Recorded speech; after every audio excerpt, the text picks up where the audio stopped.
Il existe à Medellín un quartier qui s'appelle Pablo Escobar, un quartier construit par le narcotrafiquant colombien où l'on célèbre son souvenir comme un héros.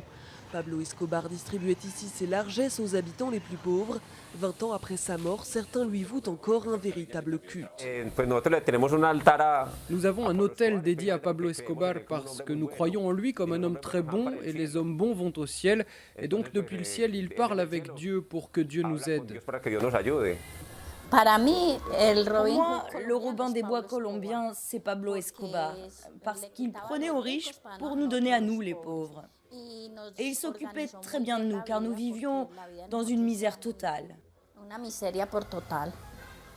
Pour d'autres, le souvenir du baron de la drogue est surtout associé à la violence de la guerre des cartels.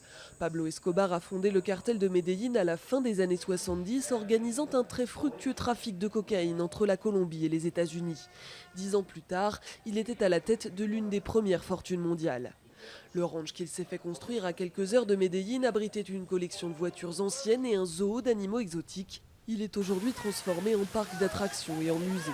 Ce n'est pas un parc pour rendre hommage à Escobar, mais comme vous pouvez le voir dans la Maison de la Mémoire, on y montre la réalité de ce qu'a vécu le pays, de ses horreurs. Et nous voulons maintenir ce souvenir en vie pour qu'il ne se répète pas. Le système de corruption fondé par Escobar s'est traduit par de nombreux assassinats dans la classe politique et les milieux judiciaires. Il aurait fait jusqu'à 50 000 victimes selon une association. Lorsqu'il finit par se rendre en 1991, c'est pour intégrer la cathédrale, une prison qu'il a lui-même fait aménager et depuis laquelle il poursuit son trafic et commandite des crimes. Aujourd'hui, le lieu a été converti en monastère. Ce n'était pas une prison, c'était un lieu de mort et de sang. C'était une boucherie, un abattoir. Tout cela est terminé maintenant et nous essayons de faire en sorte que ce soit un lieu où abonde la grâce.